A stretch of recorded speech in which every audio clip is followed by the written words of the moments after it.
All right. Hey, we got a little bit of a conundrum. My pizza customer is going crazy at his trailer. He's doing a fantastic job selling more pizza than you can imagine, and he's going through wood a lot faster than normal. So what I started for him is all my end cuts, the little 8-inch pieces, 10-inch pieces that aren't proper firewood length. I've been splitting those into small little brick size pieces for his pizza oven.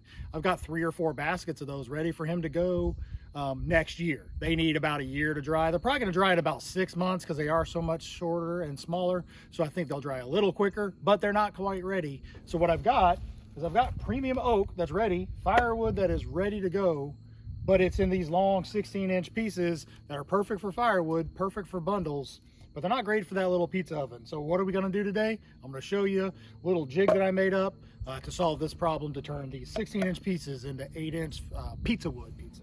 This is the little jig that I made up. Excuse me, just a couple of 2x4s. Basically, I made them with a little U shape with a little bracket there at the bottom. And then when I put the 16-inch pieces of firewood in here, I got a channel to run down right down the middle with the chainsaw, and it'll take these pieces and turn them into the nice shorter pieces that he likes. Now, the reason I have this jig like this and not just setting the pieces on the ground or cutting them in the stack is because the saw is going to pull them, because these aren't heavy. So these are light pieces. So when the saw gets it, it's going to pull it towards you, and you don't want to get a face full of those firewood pieces hitting you. So I put them in there, fill them up to about where I have some stop, and then I cut all the way down. But I've got a nice little gap there at the bottom so I don't bottom out. I do have this one sitting on the pallet to make it nice and even.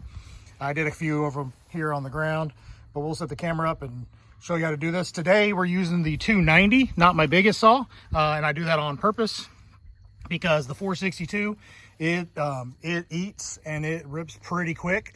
So again, not a fan of having these things come flying at you, and when you use the 462, often you'll find that it pulls you into the wood. So I don't want to have the opposite happen here and have this wood come flying back at me. So let me set the camera up and we'll rip a few of these.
Again, slow and methodical.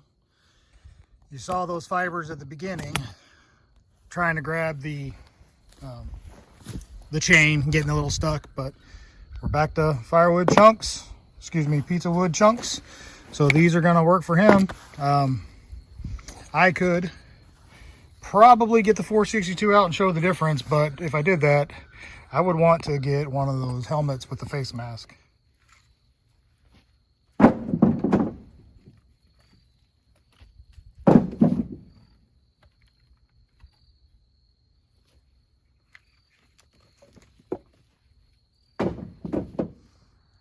Okay, there's the simple construction you can see there as it did fall over. Just a 4x4 at the bottom, a couple 2x4s ripped down to the odds and end length on the side. It's doing on the pallet here, and yeah, it can tend to fall over because I'm in between slats.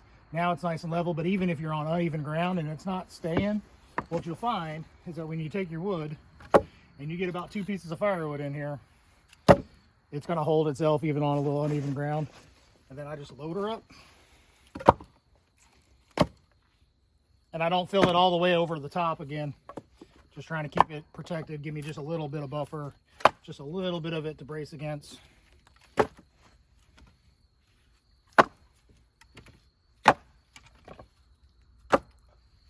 This firewood's been seasoning for about 10 months, so it's not 100% ready, but it's nice and started. And once I put in these little smaller pieces, it's going to start drying from the middle out. So I think it's going to dry perfectly fine. And he's got one of my IBC tote cages at his place. So I just come by and throw this in there. So he's got a basket underneath his trailer. And I'll put a link to his Facebook channel as well. And you can check, but he's got a little basket underneath there that I keep full with some nice dry wood. And this has got maybe a couple more weeks to go. Sitting out there in the sun in one of those IBC totes.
Slow and methodical.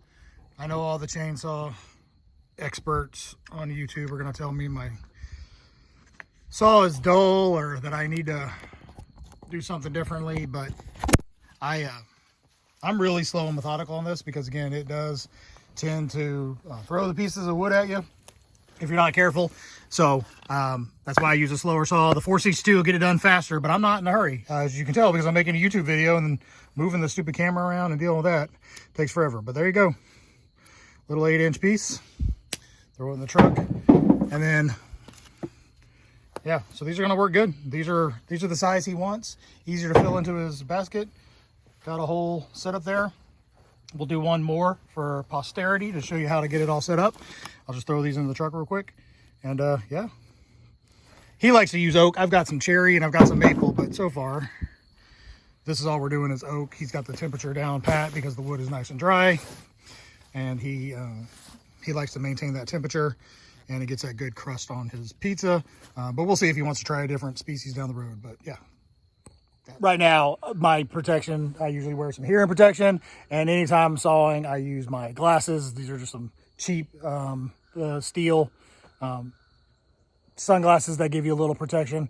But basically, I'm not going to get anything thrown in my eye. But if I'm going to use a strong saw that's going to rip that wood really fast and cut through it all the way like you're cutting around, then I want to have something to protect my whole face, because I don't want something coming up and busting my lip or hitting me right in the forehead or something. So, hey, that's a little bit about how to make some pizza wood. I'm going to get this loaded up, but that's an easy tutorial. If you're making barbecue wood, and it's easier to do it in rounds, obviously, but this situation, I had the firewood and it's nice and dry. What I don't have are the rounds nice and dry. So I go ahead and start getting ahead for next year, but I got to get my customers taken care of.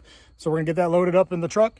If you haven't liked and subscribed to Buzzcuts, please do so. Helps us continue to do more things and teach some stuff about firewood hobby. And I hope you enjoyed as much as I do. Bye.